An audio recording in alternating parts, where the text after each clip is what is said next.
In Class 5, we are going to finish up our overview of the insurance industry, talk about jobs in the industry, and also talk about just the legal structure. And then we'll get into our first product. So the way this class works, we do the economic discussion. We talked about that, and we did that talking about severity and frequency, and when individuals should buy insurance, why corporations buy insurance, when insurance companies can sell insurance. That got us into the Warren Buffett 2001 annual report.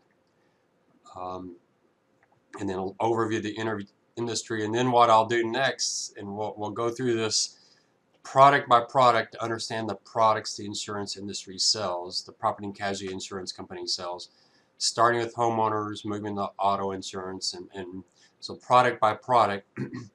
And then we'll get into some of the more quantitative parts of the course. So the first product we'll hit is homeowners, and then we'll go straight from there to auto. So we'll spend a few days on homeowners, really get into it, understand it. This is not a bad part of the class for you to go and actually get your policy out. If you may not have a homeowners, but you might have a renter's policy, or if you know someone that has one, maybe your parents, just ask to borrow it. And while you're going through this part of the class, have that policy open and see if you can find things related to what we are talking about in the class. So I am on page 10 of the class notes. In last class we got through jobs in insurance. Obviously actuary is a very important one. For actuary, there's several areas in actuary. So I think we'll have a few actuarial science majors in our class. We always have at least 4 or 5. It's a great career. I thought seriously about going into actuary, but I just waited too late to do it. You really do have to make that decision pretty early. It's a very technical field, a lot of exams. So it's a profession you've got to get started on usually pretty early, not always, but it helps to start earlier. So I just figured I'd gotten into finance and I would stick with that. But I worked a lot with actuaries. They're my favorite people to work with. Very quantitative, very logical. Everything is very reasonably based on the probabilities and statistics that they have available.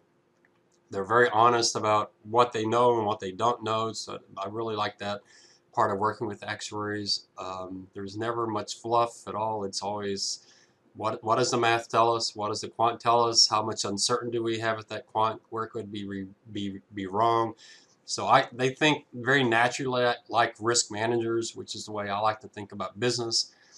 But actuaries have very different fields. There's the life side, the life actuaries, the property and casualty side, the benefits side, and then I listened to a podcast just here recently where it was contrasting actuarial science to decision science. And it was interesting to me to hear there are some differences in the way they use statistics and math. We'll talk about that some as well when we get into the use of credit scores with auto and homeowners insurance, because there they talk about the difference between statistics and actuarial science as if there are some very key differences. That particular podcast said decision science and actuary really are the same career, but with a little bit of different jargon and some specialization, especially on the actuarial side where they're very product specific. But it's a great career. If you love math, it's just a perfect career because you're just doing math all day long. That's the job. There are pricing actuaries. They're the ones who set the prices for the products. That's a process of obviously looking at historical data, doing a lot of data analysis, trying to figure out, and we'll talk about that a whole lot when we talk on the auto side with the credit scores. We'll talk about telematics. Is interesting to me. This podcast I listened to, it was some actuaries and decision scientists from a brand new insurance company called Root Insurance. And one thing that they really touted was telematics, and we'll talk about telematics and that kind of math. But pricing actuaries, they're setting a price usually for a 1 year. They have to get it approved by the states. Some states it's easier than others to get it approved, so there is that process. I was heavily involved in that process when I was at UTSA. helping them file with the state. So it's an interesting field. Very closely tied to that is reserving actuaries. They're the ones who, we'll talk about this later when we talk about accounting for insurance companies, but a big part of the liabilities of an insurance company is the reserves, the loss reserves, the unearned premium reserves, the loss adjustment expense reserves. Actuaries put that together, very statistically based. I remember the people I worked with at UTSA on the reserving side. Uh, Boy, they took their job very, very, very seriously. They put a lot of time, a lot of thought into it. It was very, very professionally done. That it, they absolutely wanted it to be the correct number, and they put a lot of thought, a lot of analysis. They never did it the same way every single time. They were always looking for some way to improve the numbers. Obviously, pricing actuaries and reserving actuaries, they work together. The price set actuaries get it all set up, and then the reserving actuaries are the ones who have to figure out the aftermath after the policy's been written, and now you have someone who's had an accident but they haven't reported a claim yet, and you have to set up the reserve. We'll talk a little bit about that, and especially some of the special reserves like the incurred but not reported reserves. At USAA, I worked very closely with the reinsurance and catastrophe actuaries. These are the ones that do a lot of the modeling. One thing I mentioned for paper 2, there are those companies like AIR and RMS that are the catastrophe modeling firms, and if you go to their websites, I'm sure you can find some really interesting topics for paper 2 if you're trying to find a really good topic. They're the ones who are spending all of their time in the tail of the distribution. Those extreme events, very low frequency, high severity, and they're trying to set up protection for the company of, what risk do we need to buy insurance to offload that. And then there's the product development, the ones developing new products or maybe moving into other states. You wouldn't think there'd be a whole lot of product development on the property and casualty side because it's a fairly standardized product now, auto home. But there is still some product development going on. We'll talk some about that when we talk about some special cases of how insurance might be able to be changed, especially as we start seeing more telematics, more autonomous vehicles. As that starts to change things, it can be really interesting what new products might be developed. So that's the actuary side. There's a lot there. I'm trying to get some insurance people to talk to our class this semester. We'll see if I can get that set up. I don't know if I'll go to an actuary with that, but actuary is a very specialized field. If you want to get into the field, you really just have to get those first 2 or 3 exams done. Once you do that, you'll get a job. There's no doubt. It's quite straightforward. So it's one of the most straightforward careers there are. Once you get those actuarial exams, and yeah, you're in. You got your foot in the door, and you will get a job. And then it's just a matter of deciding which of these areas you want to work in. Obviously, I worked really closely on the investment side. The investment side works closely with the actuaries, at least where I was. We'll talk about float, or we talked about float when we're doing paper 1. Because you charge the premium today but don't pay claims until the future, you have that delay, that float we talked about, and the investment community then takes that money and they invest it. So I was heavily involved in that. It's a chance for me to really get to talk to the actuaries quite a bit. Underwriting, boy, I wish I could get some underwriters to talk to us this semester. We'll see if I can get that to work out.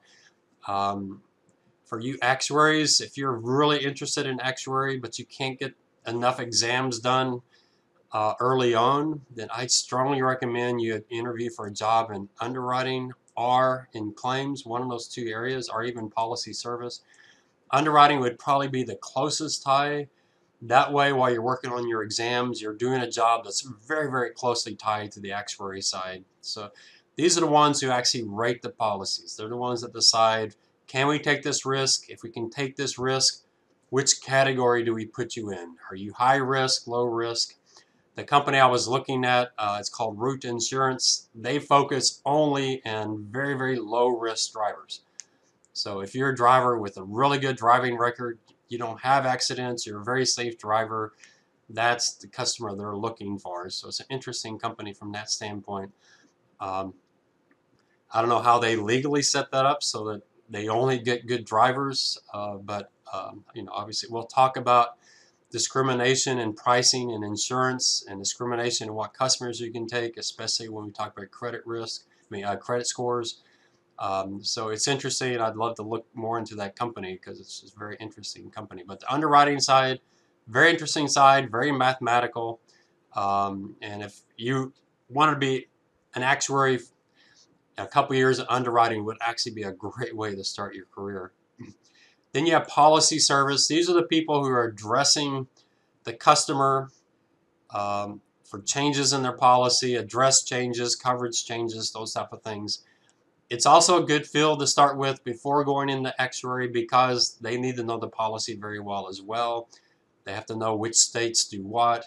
So I had a good friend who was a policy service rep.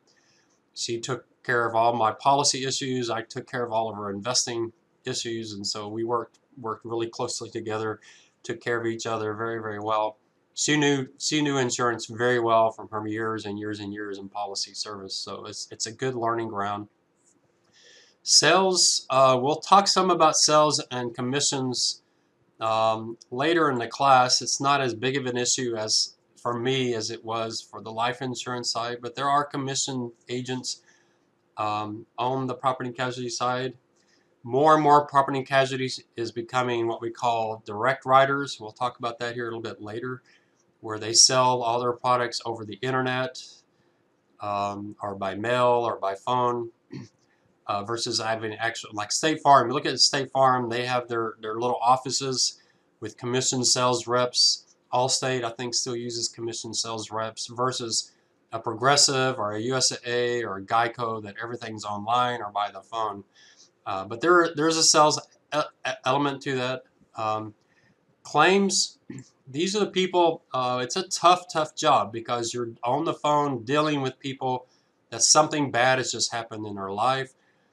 Maybe you're working for a company and one of your insureds hit this other person's car, and so now they're calling you to settle their claim, and so they're not in a good mood. They're convinced you're going to try to rip them off. They're upset. They're mad because your customer hit them. So I've known people who've worked in claims who just, boy, they hated the job. I remember where I worked that the claims people almost always took all of their paid time off every year just so they could have as much time off as possible. I did know one guy who loved the job, and boy, he got into it and just was thrilled by it. He really enjoyed it. But most people, it's a tough job, but it would not be a bad job at all to start off if you want to move into actuary. I know one former student from this class, she started in claims, and she didn't move to actuary, but she moved to decision science. And decision science and actuary at UTSA, they work very closely together. So she took her claims experience, and it became a really, really good foundation for her to move into decision science. So claims is tough, but a couple of years there, it probably wouldn't be too bad, and you would learn a lot. You have all the normal staff functions like accounting, and legal and all those kind of things. Legal is obviously very special in insurance. I don't know anyone who started off as an actuary or underwriter and then got their law degree and then moved on the legal side, but you could certainly do that. There's certainly a lot of lawyers at insurance companies, and they're very specialized. They have to understand the state-by-state rules. I spent a lot of time working with actuaries in my career. Very knowledgeable. They definitely have a depth of knowledge of this industry that is pretty unique. Then a unique area of insurance is a regulatory affairs. I don't know if I could say if you would start there to move to these other areas, it probably wouldn't be too bad. But their focus is knowing the state-by-state rules so that you make sure you're in compliance in each state, make sure if there's complaints or there's some regulatory issue, you're aware of those. Or if you're trying to move into a new state, you meet all the requirements to move into that new state. So it's an interesting area. Insurance is Huge industry, a lot of jobs. It can be a career, definitely. I can't say that my career was insurance. I dealt with insurance, banking, real estate, investments, benefit plans, but insurance was a big part of what I did, and I found it very fascinating. There's a lot of specialization you can do, which is pretty critical for your enjoyment and your salary. Is the more you learn the details, especially of complex stuff, that's when you get promoted, that's when you get high compensation, and there's a lot to work with in insurance. Those are very specialized, complicated, complex, quantitative areas. The legal structure of insurance is somewhat unique. It does have the traditional stock companies, publicly traded companies. So, you can invest in, you can't directly invest in Geico because it's a subsidiary of Berkshire Hathaway, but you can invest in Progressive and Hartford and Chubb. So there are a lot of property and casualty insurance companies that are publicly traded. Most, and we'll see this later when we look at Allstate, most have a holding company. So Allstate, the highest company, Allstate that owns everything else, is not an insurance company. And that's because you usually don't want the highest ownership company, the holding company, to be a regulated entity. And insurance is heavily regulated. And so what most stock companies do is they have the parent company, the top company, is a holding company that is not an insurance company. It's not a bank. In fact, I think almost all large stock companies have a holding company structure. Then you have mutual insurance companies. A mutual insurance company like a State Farm, these are non-publicly traded companies. They're owned by their policyholders. They're a lot like, if you're familiar with credit unions. Credit unions are owned by their customers. Mutual insurance companies are owned by their customers. They may have wholly owned subsidiaries that are stock companies, but they're not publicly traded. So a good example is State Farm Property and Casualty Company owns State Farm Life Insurance Company, and they own 100% of State Farm Life Insurance Company. State Farm's Life Insurance Company is a stock company because the parent company, the Property and Casualty Company, owns stock in the life insurance company, but it's not a public company. It's a private company. It's just got a stock ownership. The next one is really hard to explain. There aren't very many of them, but a reciprocal inter-insurance exchange. They are also owned by their policyholders, but they have a very unique status. The CEO is somewhat of like an attorney in fact, and they get very unique tax treatment that gives them huge advantages. USAA is probably the best known. Farmers is set up as a reciprocal. There are not very many reciprocals out there. I was amazed at USAA related to the tax advantages USAA had over its competitors. It was pretty dramatic. It did create some issues because of how they had to pay, how they had to set aside net worth for their insureds, but it did give them tremendous tax advantages. But that's a reciprocal. So USAA is reciprocal. There's not a huge difference between mutuals and reciprocals. One thing we can say is a reciprocal or a mutual, they'll tend to have their biggest company, the one at the top, is going to be an insurance company, just because it's hard to create a holding company outside of this mutual structure. So USAA is the highest company, the one owns all the others, is an insurance company domiciled in the state of Texas, but that insurance company owns a holding company. So one of the subsidiaries of the insurance company is a holding company that owns the life insurance company, owns the bank, the real estate company. And so they use a holding company, but it's at a lower level. And that's the holding company, even though it's owned by the parent company, it's a holding company that does all the borrowing for USAA. That way they get away from a lot of regulatory issues with insurance companies.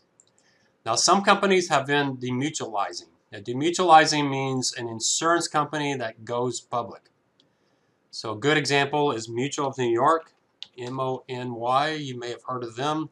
The M stands for mutual, but they're no longer a mutual insurance company. They're now a stock company. So they actually legally changed their name from Mutual of New York to Money, M-O-N-Y. My dad actually had a policy with them, and he thought when he got the stock in Mutual of New York, or from Money, he thought that that canceled his insurance, but he still had the insurance. It's just he got stock in the company. You have to go through the regulators on this. They have to decide how you're going to parse out the ownership of your company to all your insureds. So when you go public, you can issue stock in public, but you have to take your existing net worth and you have to distribute that out to all of your policyholders. Now, what if companies, so Prudential is a good example. You probably have heard of, there's two Prudentials. There's one in the US and one in the UK, but the one in the US, Prudential, they used to be real famous because they had Snoopy as their advertising. I haven't seen their advertisements in a while. But Prudential, or maybe that was Met, I can't remember, but Prudential might have been The Rock, but you've probably heard of Prudential, large insurance company, was a mutual insurance company, mainly life insurance, and they demutualized, became a public company, and so now they are a public company. I think their ticker is PRU. They're a little confusing because there's a company with the exact same name in the UK that's also insurance related. Why would you do that? They argue they do it to get access to capital markets. They can issue stock. But I think the main reason they do it is there's a lot of CEOs of mutual insurance companies that look at their peers at public companies and the stock options they get, and they really want those stock options. And so going public allows them to really get much higher pay. So there's a background on the industry. If you're interested in this industry, give me a call. There's some opportunities we have to get you connected with the industry. We have the scholarship.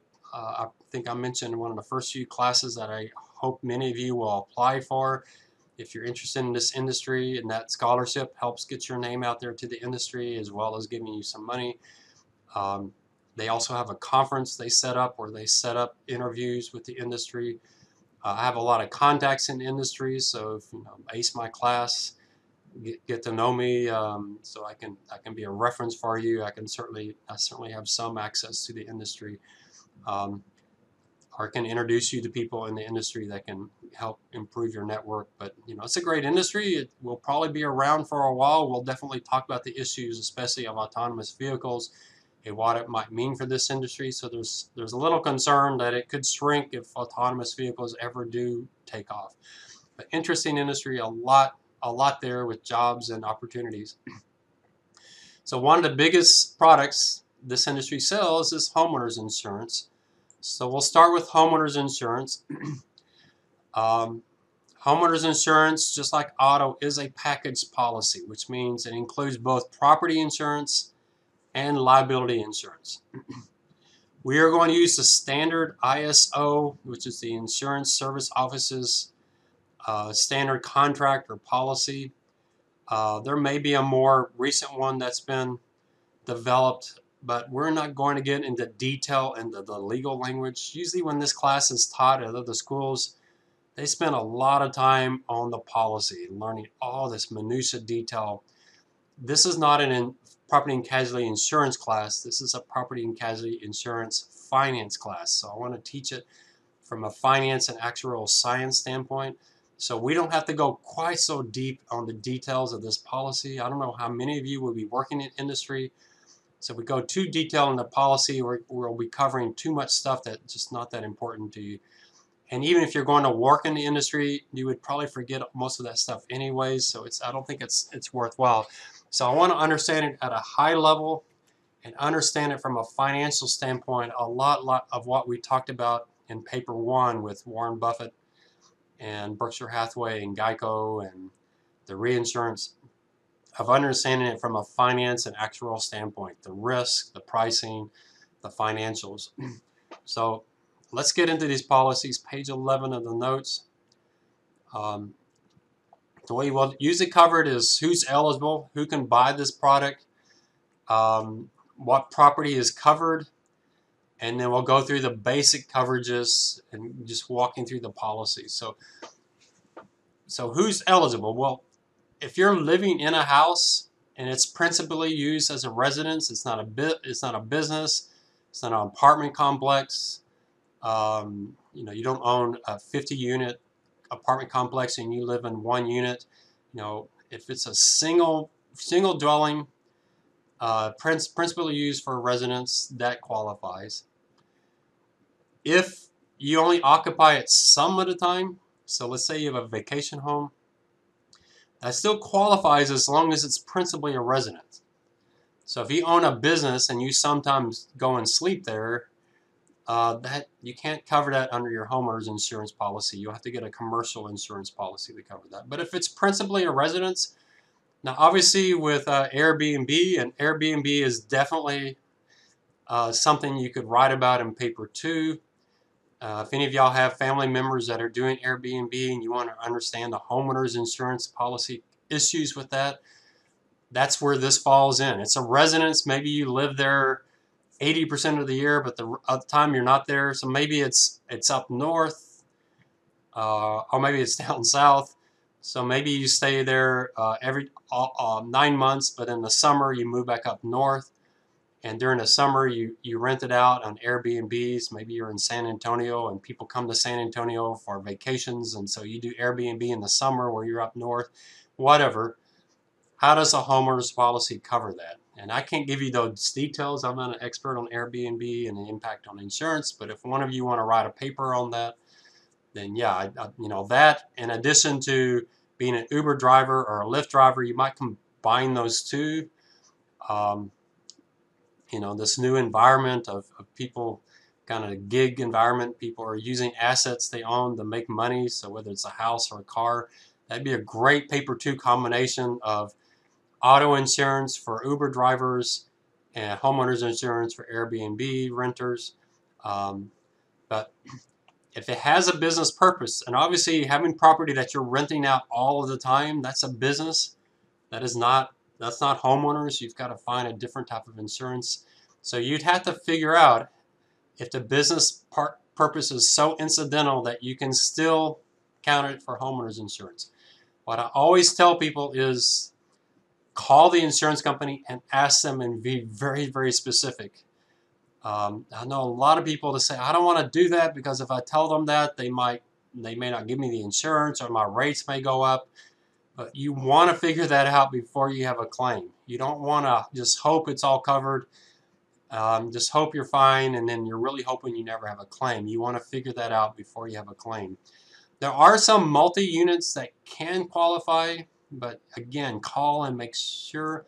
There are some size and minimum value requirements. So I know this, I've never watched these TV programs, but I know there's been some TV programs about small houses, these really, really small houses, like 300 square feet or whatever. Some of them pretty amazing.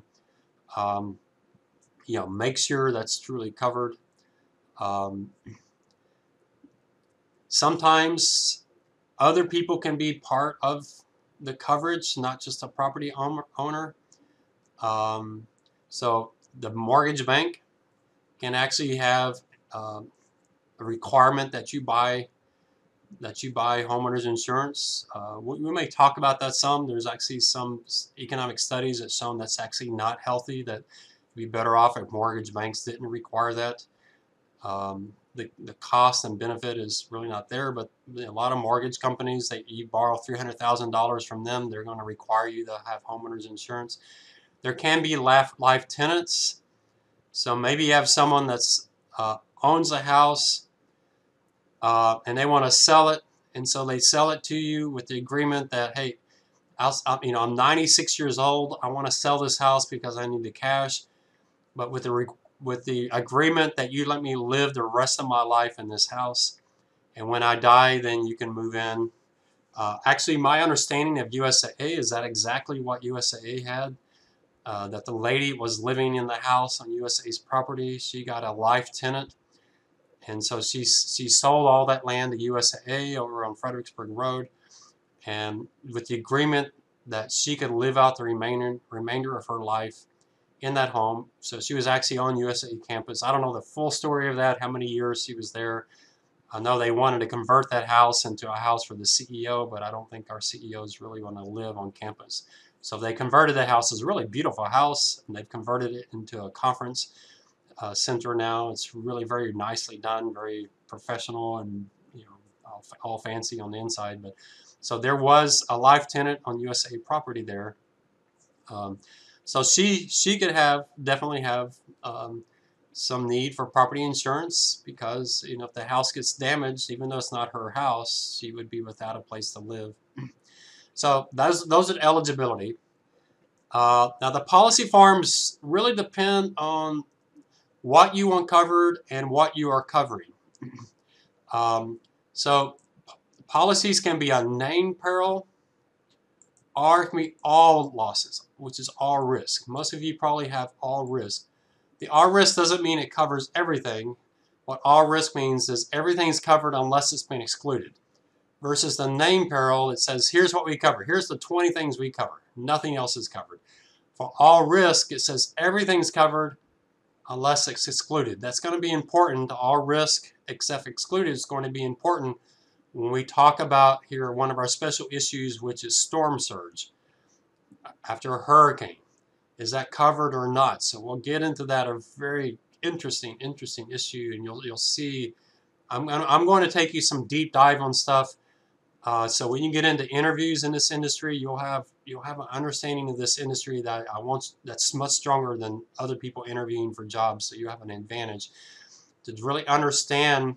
I mean, these are key. What's covered, what's not covered. Obviously, if you're an actuary and you're pricing the policy, you need to know exactly what's covered.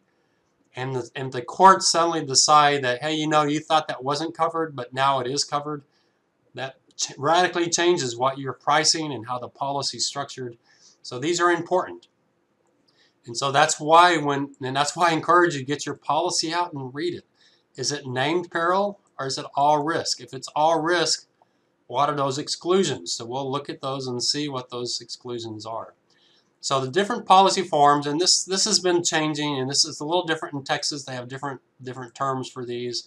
We'll see some of these when we talk about the mold issue in Texas. So the policy forms, you have HO2, HO3, HO4, HO6. Now I used to say HO2 is not as popular today. Tend not to be that common. However, when we talk about the mold issue, you're going to see HO2 coming back in. One of the things the industry did, because it did not want to cover mold, is it moved back from the HO3 policy back to the HO2 policy. So we will see the policy. It's not as rare as it used to be, at least during the mold crisis. But it's on a named peril. It provides coverage for buildings and personal properties for owner-occupied homes for specifically named perils. I don't know what HO1 is, just more limiting. So HO1, HO2 are named perils, but HO1 is essentially going away. HO3 is an all loss except for the excluded. We'll talk about some of the exclusions and why. We'll get back to what we talked about earlier in the class of what can the insurance industry cover. And it's really focused on those high severity events that are so high severity that would wipe out the entire industry. So a lot of those, like flood, certain kind of big events like war, are excluded. So look at these. They cover both property and personal property. So that's really important for HO3 and HO2. It covers both the buildings, the dwellings, and personal property. So you do not have to have a separate policy that cover your furniture and your clothes and your electronics. Homeowners policy covers both the house and the contents of the house. Now HO4, I think in Texas they call this the renter's policy, renter's insurance. It only covers content because the tenant doesn't own the property. They're renting an apartment. Now I know a lot of people renting apartments who do not have homeowners policies at all. That could be perfectly fine. You've got to remember though that homeowners covers both property and liability. So if you don't have renter's insurance and you're at a weekend party playing football and you injure someone seriously, you're not going to have an insurance to cover you for that. That's all going to come out of your pocket. If you break someone's leg, now if you're driving your car and you injure them, then your auto insurance will cover that liability. But any liability that you have outside of driving your car, homeowners covers that. So renters is what you need to cover that. And it's really hard to get that liability coverage without buying renters. We'll talk about umbrella coverages, but umbrella coverages assume you have the renter's insurance. And so renters, if you're worried about your liability coverage, some people, if they're in college, they don't have much assets, they're not worried about being robbed or even their place burning down because they don't have that much to lose. And if they have a liability issue, it's like, sue me, I have nothing for you to get. Maybe it makes sense. I think most people should at least look at renter's insurance because it tends to be fairly inexpensive. So that's HO4 or renter's insurance. HO6 is what I have. I live in a condo. And so I own my condo, but a lot of the condo is shared. I shared a wall with two neighbors, and the roof and the fences and the sidewalks and the driveways, a lot of the structure is actually owned by the condo association, and they buy insurance. So my insurance needs to cover what I own, and the condo insurance needs to cover what I own in common with everyone else. And so I have an HO6. It covers property. It covers the condo itself and personal property. Tends to be on an HO2, although I think you can get HO3 kind of coverage. It's going to be very, very similar to the homeowners as far as the type of risk or perils that it covers. Perils is just what are those events like hurricanes, floods, tornadoes, fires. What does it cover? All right, so let's look at the policy format. Homeowners and the auto are a little different in the order, and that's because I think of the focus of the importance. So both homeowners and auto start with this preliminary section that's essentially the same. But then homeowners, the next section, the section 1, is the property coverage. For homeowners, it's preliminary section, property coverage, then liability. For auto, it's preliminary section, then liability, and the property is at the end. And that's because the liability is the biggest issue for auto, property is the biggest issue for homeowners. And so that's probably why. I can't tell you exactly if that's the history, but that's what I think is probably the case. So what's in the preliminary section? So if you have your policy open and you're looking at it, there should be a section that's telling you who's the insured, what is the property, and who is the insurance company. What are the limits? So, if you have $300,000 coverage, $400,000, that's how much you're going to get. You will not get more than that. What are your deductibles? And what are the premiums? Now, obviously, a lot of this is online, and the premiums can change every year. I know with me, I get an email once a year that gives me a link to my auto policy, and I can go look at it. Deductibles, you have to understand the deductible is on homeowners, it's on a per case occurrence basis. Maybe $250 is standard, but you can increase that. We talked about that earlier. Remember, rate online. You want to look at, I don't think with homeowners, the deductible has as big of an impact on the premium as it does with auto insurance, because we tend to damage our cars more than we damage our houses, at least with insured perils. So you might look at that and just see what the options are. So per occurrence means, you got to meet that deductible each time. You can't accumulate it over the year. If you have 10 events that get you to $250, now you're covered. It's not that kind of deductible. It's per occurrence. Each one needs to meet the deductible.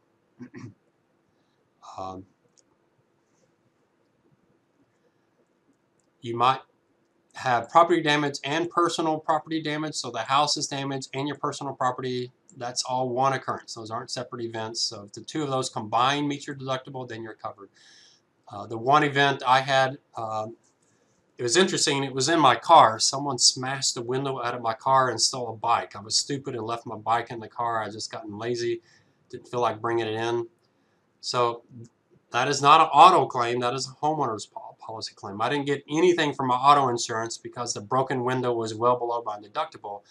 However, the bike was above my deductible for homeowners, and we'll talk about that. Auto covers the car, anything attached to the car, but if you're golf clubs or you have a bike or anything else in your car, that's covered by your homeowners, the personal property side. So I actually had a claim there, and they replaced my bike. I was really amazed that they replaced it with very few questions. So I could see insurance fraud. I was very honest in the whole process and told them exactly what I had. I might tell you that story when we get to the personal articles, because I thought it was interesting the way they handled it. But I was over my deductible even though my condo had not been touched at all, hadn't been harmed at all. The general agreement, it just says what's the insurance company's obligations, and that those obligations are contingent on the insured paying the premiums. And there's a few other things the insured must do to make sure they're covered, like protecting the property. Sometimes you have to file a police report. We'll talk through some of those. And then one thing you might say, oh, the unimportant part, but I would encourage you, this could actually be an extremely important part, it's the definitions. I think this is more important with health insurance than it is with homeowners, but I would still, if I were you, read your homeowners insurance policy. Make sure you know what you are covered for and what you're not covered for. So most of your homeowners insurance policy will not cover flood. So if you're in an area where you're worried about flood, then you may need to think about getting a separate policy that covers flood. But think through that and see, there are some places in the country where earthquake is not covered, and you have to do that with a separate policy. So you definitely want to make sure you know what is covered and what is not covered. So if you got an HO3 policy, then your focus is going to be on what is not covered. What is excluded. If you have an HO2 policy, you got to see what is covered. I'll give you the typical named perils, which in my mind covers about everything I'm worried about. But you know, it is easier to read exclusions and think about if you care about any of those versus reading all the named perils and trying to think, is there something else that could happen to me that's not in that list? But it is a pretty comprehensive list. All right, so now we'll get into section 1. This is the property coverages. Not all of these policies will have all of these sections because obviously HO4 and HO6, they're a little bit different. Especially HO4 because you don't own a dwelling, so you won't have coverage A. But coverage A is your dwelling. So it covers property plus, and this is important to understand, structures attached to the property. So if you're unsure about this, this is important because of your limits. So coverage A gets all of your limits, but coverage B, it only gets a percentage of coverage A. So if you got something that is, maybe you have a, I remember when I took trumpet lessons back when I was in high school, my trumpet teacher, he lived in a little shack behind another house. That's where he gave his lessons. It was a nice little building. It's probably worth several $1,000s. Well, that would not be a dwelling. He actually didn't live in the shack. He lived in the house, but he did his trumpet lessons in this little shack. That would be an other structure. It wasn't attached to the house in any way. Well, he needs to look and see what's the value of that other structure and see if the value, because coverage B is only 10% of coverage A. So if the house is $200,000, then that structure in the back of his house is only going to get $20,000 of coverage. If it's worth $40,000, then he needs to go to his insurance company.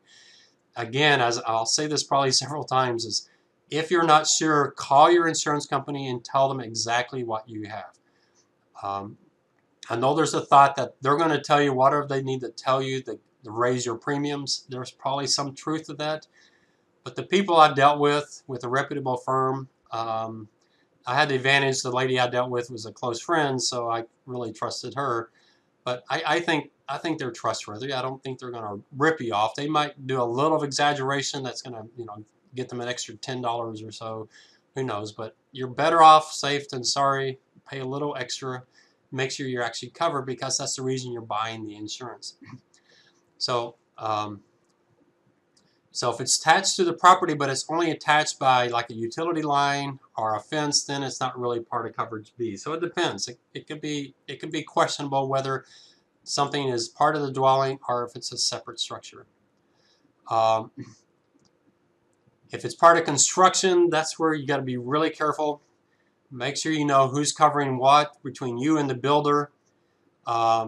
Construction material gets robbed and stolen all of the time, so it's a really dangerous time for a house.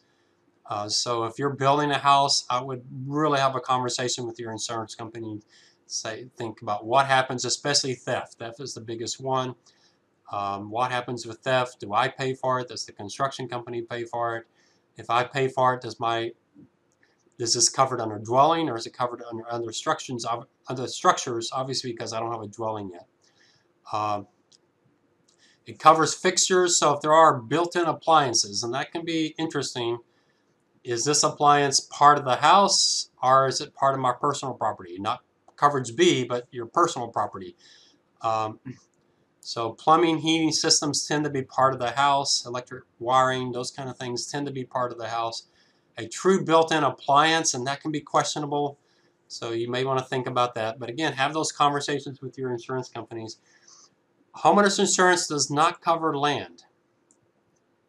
Now, land can be a big part of the value of a house. It can be 20% of the value of the house. And so that can be important when you're trying to figure out how much your coverage limit should be. Not an issue usually in Texas and San Antonio, but obviously in California, where they're having these mudslides and cliffs are just disappearing, your house will be covered, but if you lose the land, the value of the land will not be covered. Then you get into coverage B. Now this is other structures. It can be a separate garage, a tool shed, fences, driveways, sidewalks, patios. If you live on the coast, a pier. I've seen some houses where the pier probably would be part of coverage. One house I saw, the pier was definitely attached to the house. This is one massive structure, so again, you got to make sure. And that was one that was worth a lot of money, so they would want to make sure that was part of coverage A or ask for additional coverage. It's not covered if it's primarily used as a business. So if you have some structure that it's really, maybe it's something on the side, you have a flower shop or something like that. Homeowners insurance does not want to take on the risk of a business and all of those liabilities, and so be careful there. So you are limited 10% of coverage A, but if 10% is not enough, you can add an endorsement. We'll use this term quite a bit. It's essentially an additional policy that gives you excess coverage. Coverage C is your personal property, also known as contents. It's also limited to 50% of coverage A and B, except for obviously HO4 and HO6, their limits are actually specifically set. You just tell your insurance company. So I had to actually go around my house and look at everything I own, and this is when we recommend get a camcorder out, your phone out, and go around. After you've cleaned your house up, go around and take videos of everything, including stuff in your drawers and in closets, in cabinets. Get a video, everything that you own. For me, it's bikes and clothes. I don't really care that much about my furniture, and I've been actually getting rid of furniture. So me, it's my bikes, and I've got a piano, which is probably not worth all that much, and then I have a ridiculous amount of clothes because I don't like doing laundry. And so that was the conversations I had with my insurance company, and actually get a video and a picture of those. I have a picture of all the clothes I own. I have a picture of all the bikes I own, so I have that documented. I have a picture of my piano. Those are the biggest things. So if you have something real expensive, you probably want to make sure you have the receipt. So keep receipts for those expensive things, and then take pictures of them. And then don't store them on your computer at home. Put them out there in the cloud somewhere. Save this stuff so you have access, so you can prove what these personal property, what these contents are that you own. It covers personal property located anywhere in the world. So that's actually pretty important. That's the reason why my homeowner's insurance policy covered my bike sitting in my car. I could have had my bike at my friend's house and it gotten stolen there and it still would have been covered. There are a few exceptions of that, like artwork and some other things, but for the most part, anywhere you are in the world, you're covered. So, you think about it, this one's not quite the same, but let's say you're renting skis and you lose those skis, your homeowner insurance policy is going to cover you for that loss over your deductible, so you got the deductible issue. That's one thing you have to know. When you go skiing, you might call your insurance company, because when you go skiing, the person renting you the skis is going to want you to buy insurance on those skis. And you should really ask what it covers, because it's amazing when you buy the insurance on those skis, it covers very, very little. If you lose those, if they get stolen, if they get broken, that insurance policy on those skis does not cover any of that. All it covers is any nicks or minor damage to the skis. I took a large group skiing once, and they won me, and I was covering all the costs for the trip. I was essentially, this is my gift to a large group. They only had to pay a small fraction of the trip. And so since I was paying for the insurance, I looked at it and I decided, you know what, I'm not going to buy it. And sure enough, they assessed me some losses because a couple of people skiing got some nicks, but I still came out way ahead. What it cost me, I had to pay them for those minor damages to the skis, was far lower than what the insurance was. So it doesn't cover much. So I just encourage you, if you have a trip where you're doing something, you're renting a car, you're renting skis, you're renting jet skis, you're renting a snowmobile, call your insurance company and ask what will be covered. You might be amazed when you rent those skis that if you lost those skis or they got stolen, that your homeowner's insurance policy would cover that. So it's a great policy. It really does cover a whole lot more than I think people realize, and it's not that expensive. So it can cover property on premises that you own that aren't insured. I'm sorry, it can cover property of a non-insured if it's on your premises, but there is a limit. So if you need more, you can buy additional coverage. It can be even more limited if you normally have it located somewhere else on a non-covered property. So an insurance company doesn't want you covering stuff that you should be buying insurance for that other property. So if you have a vacation home and you just don't want to insure it because you don't live there much, but you have a lot of personal property there, you've got to be careful that may not be fully covered until you actually insure that other property. So personal property does have limits. Here the key is moral hazard. Don't confuse moral hazard with moral hazard. Moral hazard is someone who sets their house on fire so that they can get the insurance. That's not covered.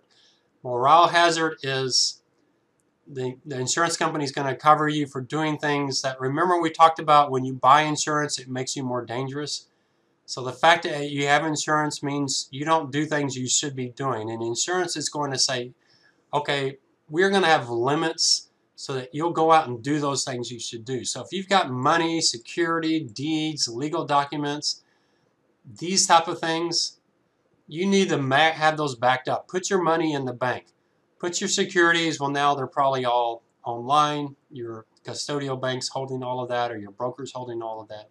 If you've got deeds, take photocopies of those deeds, store them in a bank's deposit box, buy a safe that's fireproof, whatever, that kind of thing. Do things that is going to protect you. Don't just say, hey, I'll just keep $20,000 in my house. I know Dave Ramsey recommends people put hundreds of dollars in envelopes as your budget to help control your spending. I think that's a really horrible idea. I mean, his argument is we're terribly unself-disciplined and we got to do it like that. But boy, that's just inviting people. I'm just surprised that thieves don't go to Dave Ramsey conferences and then just follow people home and take the address because they know there's going to be all this cash sitting in envelopes.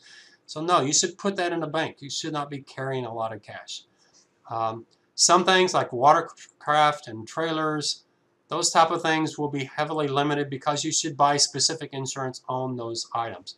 Some items like jewelry, furs, firearms, special type of artwork, those high value items, those you want to be covered while we'll call about the article writer, the personal property writer. Those you want to be covered specifically with their own product. Maybe if you've maybe watched the program Antique Roadshow on PBS, when they say your insurance value for this, they're actually telling them to get a separate policy over. It'd be part of the homeowner's policy, being an endorsement, but to cover those things specifically. So these things are covered, but the coverage is probably limited, and so you either need to take care of this properties in a special way, take better care of them, or get a specific policy to cover them because of their high value property. Now there is property that's not covered. Those high value items, once you have them covered by a separate policy, they're no longer covered by this policy. Animals, birds, and fish, that's something, if you just spent $6,000 on a dog or a special bird or something, I would never do that. I'm a buy a mutt from the pound kind of person. Or really, my cat is a cat I just adopted. It was a stray cat in the neighborhood, and I wanted to make sure I got him neutered. You know, so yeah, there's not a high value animal, but if you have a high value animal, call your insurance company, have the conversation. What happens if you lose that animal? Motorized land vehicles, obviously cars are not going to be covered by your homeowners. If you have a special type of motorized vehicle, call your insurance company. Things like lawnmowers are covered. Unlicensed autos like a golf cart or wheelchairs that only used on the premises, those probably are covered, but I would still call your insurance company and make sure. Electronic apparatus that's tied to the auto, that's not covered. That's covered by your auto insurance. And that's to avoid duplicate coverage. That's that morale hazard that you're hoping your car gets stolen. That way you can get money back for the car, get money back for the stereo, and both you get money back from the stereo from the auto insurance and the homeowners. Homeowner says no. If the auto covers it, homeowners will not cover it. Obviously, aircraft and parts, you got to get your own policy for that. If you have tenants, they need to get their own renter's policy. That's not going to be covered. Now, if they're not tenants, they're just at your house and some stuff of theirs gets stolen, it's possible your homeowner's policy will help cover them, but still they should have their own policy. Property and what you're renting out, again, this is a business, so that's where the Airbnb comes in. I bet there's a lot of people with Airbnb assuming that their policy is covering them, and they're just hoping. Business, anytime you're doing a business, you need to be real careful and see if that is covered by your homeowner's policy. All right, so we'll stop there and we'll start here with coverage D. You see how we're just going to walk through this, and then the way this works is we'll cover the basic policy and then we'll do special issues. The special issues with homeowners is going to be the mold issue in Texas and then catastrophe risk. Those are the two biggest ones. We'll talk about storm surge. And then with auto, we'll talk about auto insurance, and then the special issue with auto insurance will be credit scores. So I try to just kind of, let's cover the basics and let's get into some really interesting kind of quirky issues that will give you something quite fascinating to talk about in an interview with the company.